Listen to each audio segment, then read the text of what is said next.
মৃত্যুর ৪ দশক পেরিয়ে যাওয়ার পর ধীরে ধীরে সামনে আসছে শহীদ রাষ্ট্রপতি জিয়াউর রহমান হত্যাকাণ্ডের আসল রহস্য। শেখ মুজিবুর রহমান হত্যার বিষয়ে সবাই ভালো করে জানলেও জিয়াউর রহমানের হত্যা নিয়ে অনেকেই জানত না। এমনকি তার দল বিএনপি থেকেও এটা নিয়ে খুব একটা আলোচনা দেখা যায় না। কিন্তু কী রহস্য আছে জিয়াউর রহমানকে শেষ করে দেওয়ার পিছনে? জিয়াউর রহমান হত্যাকাণ্ডের সময় সেনাবাহিনীর প্রধান ছিলেন হোসেন মোহাম্মদ এরশাদ, আর তার পুরো সময়ে তৎকালীন সেনাপ্রধান এরশাদের ভূমিকা ছিল সবচেয়ে রহস্যময়। মেজর জেনারেল মঞ্জুরকে তড়িঘড়ি করে মেলে ফেলার পেছনে অনেকে এরশাদের ছায়া দেখতে পান। মঞ্জুরের মৃত্যুর ১৪ বছর পর ১৯৯৫ সালের ২৮ ফেব্রুয়ারি মঞ্জুরের ভাই আইনজীবী আবুল মনসুর আহমেদ চট্টগ্রামের পাঁচলাইশ থানায় এরশাদকে প্রধান আসামি করে মামলা করেন। এরশাদের বিরুদ্ধে অভিযোগ ছিল সাবেক রাষ্ট্রপতি জিয়াউর রহমানের হত্যার ঘটনা ভিন্ন খাতে নিয়ে এরশাদের নির্দেশে কিছু সামরিক কর্মকর্তা মঞ্জুরকে পুলিশ হেফাজত থেকে নিয়ে গুলি করে করেছেন। এ বিষয়ে বিমান বাহিনীর তৎকালীন প্রধান সহ সশস্ত্র বাহিনীর কয়েকজন কর্মকর্তা ফৌজদারি কার্যবিধির ১৬১ ও ১৬৪ ধারায় আদালতে এরশাদের বিরুদ্ধে জবানবন্দি দেন। মামলার বিচার কার্য চলমান অবস্থায় ২০১৯ সালের ১৫ জুলাই এরশাদ মারা যান। তার মৃত্যুর কারণে ২০২১ সালের ২৫ জানুয়ারি এরশাদের নাম আসামি তালিকা থেকে বাদ দেন আদালত। মিজানুর রহমান খান তার বইতে উল্লেখ করেছেন, জনপ্রিয় থাকা সত্ত্বেও জিয়াউর রহমানের নেতৃত্বাধীন সামরিক নেতৃত্ব কম বেশি সবসময় ভঙ্গুর ছিল, আর এই ভঙ্গুরতাকেই তিনি নানাভাবে ছায়ার মতো অনুসরণ করেছেন। তিনি হোসেন মোহাম্মদ এরশাদ। মার্কিন নথিগুলো সাক্ষ্য দিচ্ছে ১৯৭৭ সাল থেকে জিয়া, মঞ্জুর, মীর শওকত ও এরশাদের মধ্যে নানামাত্রিক দ্বৈরথ দানা বাঁধতে শুরু করেছিল। মঞ্জুর ও এরশাদের দূরত্ব মার্কিন দূতাবাসে ১৯৭৮ সালের গোড়ায় জানতে পেরেছিল। অনুগত ও নিরাপদ ভেবে জিয়া এরশাদকে সেনাপ্রধান করেছিলেন ঠিকই, কিন্তু জিয়া মন্ত্রিত্ব দিয়ে এরশাদকেও সেনাবাহিনী থেকে সরিয়ে দেওয়ার পরিকল্পনা করেছিলেন, কিন্তু তা সফল হয়নি। তবে ১৯৮১ সালের এই দিনে চট্টগ্রামে যা ঘটেছিল তার প্রেক্ষাপট তৈরির বীজ নিহিত ছিল আর্মি পলিটিক্সেই। ২ বছর আগে ভবিষ্যৎবাণী করেছিলেন জাতীয় গোয়েন্দা সংস্থা এনএসআই এর মহাপরিচালক এম এ হাকিম। তিনি বলেছিলেন, জিয়ার জনপ্রিয়তা হ্রাস পেলেই তার উপর আঘাত আসতে পারে। হয়েছিল সেটাই। ১৯৮১ সালের ৩০ মে ভোররাতে চট্টগ্রাম সেনানিবাস থেকে একদল সেনা কর্মকর্তা অস্ত্রশস্ত্রে সজ্জিত হয়ে সামরিক বাহনে চেপে বেরিয়ে আসেন। তখন মুষলধারে বৃষ্টি হচ্ছিল। সেনা সদস্যদের গন্তব্য ৭ কিলোমিটার দূরে শহরের কেন্দ্রস্থল কাজীর দেউরিতে সরকারি কর্মকর্তাদের অতিথিশালা সার্কিট হাউস। ব্রিটিশ আমলে করা বাংলা প্যাটার্নের নয়নাভিরাম ৩ তলা এই ভবনে তখন অবস্থান করছিলেন তখনকার রাষ্ট্রপতি জিয়াউর রহমান। আগের দিন তিনি এখানে এসেছেন রাজধানী থেকে স্থানীয় বিএনপিতে চলতে থাকা কোন্দল মেটাতে।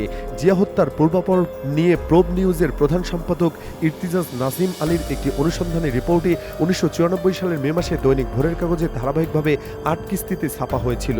এই রিপোর্টে জানা যায় যে চট্টগ্রাম সেনানিবাস থেকে ১৯ ও ৩০ মে তারিখের মধ্যবর্তী রাত ৩:৩০টায় ৩টি গাড়ি নিয়ে ১৬ জন সেনা কর্মকর্তা রওনা হন। প্রেসিডেন্ট জিয়া তখন সার্কিট হাউসে ঘুমিয়ে। গুলি করতে করতে তাদের দল তখন দোতলায় উঠে যায়। গোলাগুলির শব্দ শুনে বাইরে কি হচ্ছে দরজা ফাঁক করে দেখার চেষ্টা করলেন জিয়া। তখন গর্জে ওঠে আততায়ীর হাতে থাকা অস্ত্র। ৯ মিনিটেই অপারেশন শেষ। ভোররাত ৪টার কিছু সময় পর চট্টগ্রাম সেনানিবাসের ২৪ ডিভিশনের কমান্ডার মেজর জেনারেল আবুল মঞ্জুরকে মেজর মোজাফফর হোসেন ফোন করে জানালেন, the president has been killed. বলা হয়, এক সামরিক অফিসার তার স্টেন গানের এক ম্যাগাজিন গুলি পুরোটাই জিয়ার উপর দিয়ে দেন। মেশিন গানের ব্রাশ ফায়ারে জিয়াউর রহমানের মুখের এক পাশ গিয়েছিল, একটি চোখ কোটর থেকে বেরিয়েছিল, পেছনের দেয়ালে লেগেছিল বিভৎস চিহ্ন। বারান্দায় পড়ে থাকা প্রেসিডেন্টের রাতের পোশাক সাদা ধবধবে পাজামা পাঞ্জাবি লাল হয়ে গিয়েছিল। জিয়ার এতটাই ছিন্ন বিচ্ছিন্ন হয়ে গিয়েছিল যে তাকে চিনতে পারা কঠিন ছিল।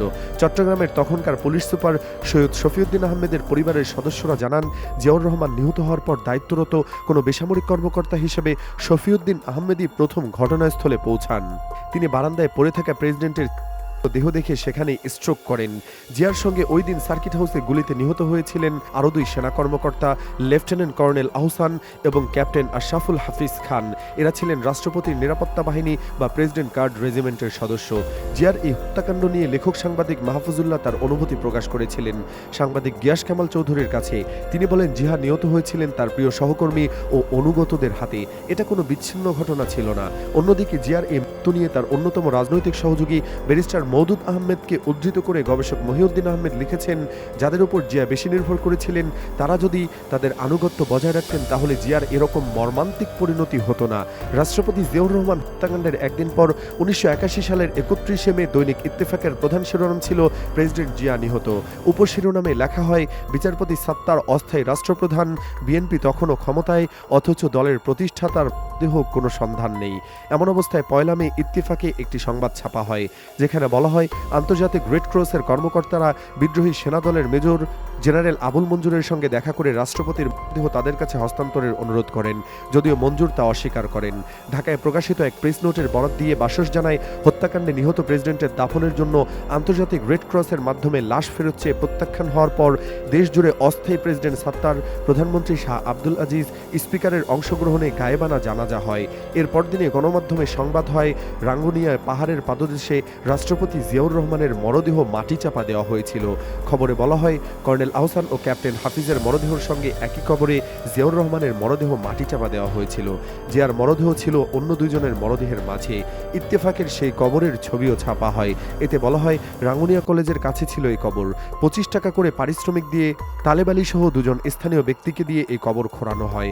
দোয়া পড়ানো হয় স্থানীয় মৌলভীকে দিয়ে। পরে গর্ত খুঁড়ে এই লাশ তোলা হয়। লাশ শনাক্তের পরের দিন ঢাকায় জিয়ার মরদেহ শিরোনামে ছাপা হয় সংবাদপত্রগুলোতে। জিয়াউর রহমান হত্যাকাণ্ডের রহস্য ভেদ করতে গেলে সবচেয়ে গভীর যে অন্ধকারে প্রবেশ করতে হয় তা হলো সেনাবাহিনীর ভেতরে বহুদিনের জমে থাকা অসন্তোষের আস্তরণ। 1975 থেকে 1981 এই 6 বছর ছিল বাংলাদেশের সামরিক ইতিহাসের সবচেয়ে অস্থির সময়, যা ধীরে ধীরে সৈনিকদের মনের ভেতরের ক্ষোভ, সন্দেহ এবং অবিশ্বাসের আগুন জ্বালিয়ে তোলে। জিয়া ক্ষমতায় আসার পর সেনাবাহিনী ব্যাপক পদোন্নতি, বদলি এবং পুনর্গঠন শুরু হয়। এতে একদল কর্মকর্তা দ্রুত মর্যাদা পেলেও আরেক দল একই জায়গায় বছরের পর বছর পড়ে থাকেন। এই বৈষম্যমূলক পদোন্নতির বহু কর্মকর্তাকে মনে মনে ক্ষুব্ধ করে তোলে। তারা ভাবতে শুরু করেন রাষ্ট্রপতি নিজের পছন্দের লোকদের উপরে তুলছেন, আর তারা যা চোখে পড়ছেন তারা অবহেলিতই থেকে যাচ্ছেন। এর প্রভাবে পুরো সেনাবাহিনী ধীরে ধীরে অদৃষ্ট গোষ্ঠীর তৈরি হয়। একটি জিয়ার প্রতি আনুগত্যশীল, অন্যটি কর্মকাণ্ডে ক্ষুব্ধ। এর ওপর ছিল আরও একটি অগ্নি স্ফুলিঙ্গ, মুক্তিযোদ্ধা ও অমুক্তিযোদ্ধা সেনা কর্মকর্তাদের বিভাজন। মুক্তিযুদ্ধে অংশ নেওয়া কর্মকর্তাদের অনেকেই অভিযোগ করেন তারা যুদ্ধের নায়ক হয়েও প্রত্যাশিত সম্মান পাচ্ছেন না। আবার যারা মুক্তিযুদ্ধে ছিলেন তারা মনে করেন পুরনো ইতিহাসের দোহাই দিয়ে সব পদোন্নতি কেন হবে। এই মানসিক রেষারেষি সামরিক শৃঙ্খলার ভেতরে এক ধরনের মনস্তাত্ত্বিক দেয়াল সৃষ্টি করে। বিশেষ করে 7 নভেম্বরের ঘটনার পর সেনাবাহিনী দুই ভাগে ছিন্ন ভিন্ন হয়ে পড়ে। অনেকেই মনে করেন জিয়া সেনাবাহিনীকে ব্যবহার করেছেন নিজের ক্ষমতা পোক্ত করতে, ফলে তার প্রতি অবিশ্বাস আরও বাড়ে। এই সব কিছুর পাশাপাশি ছিল নীরব শাস্তি, আকস্মিক বদলি, গোপন তদন্ত, যা সেনাবাহিনীর ভেতরে উত্তেজনাকে আরও গভীর করেছিল। এই অস্থির পরিবেশই শেষ পর্যন্ত তৈরি করে এক অদৃশ্য মঞ্চ, যেখানে জিয়াউর রহমানকে হত্যার মতো ভয়ঙ্কর একটি অভিযান সম্ভব হয়ে পড়ে।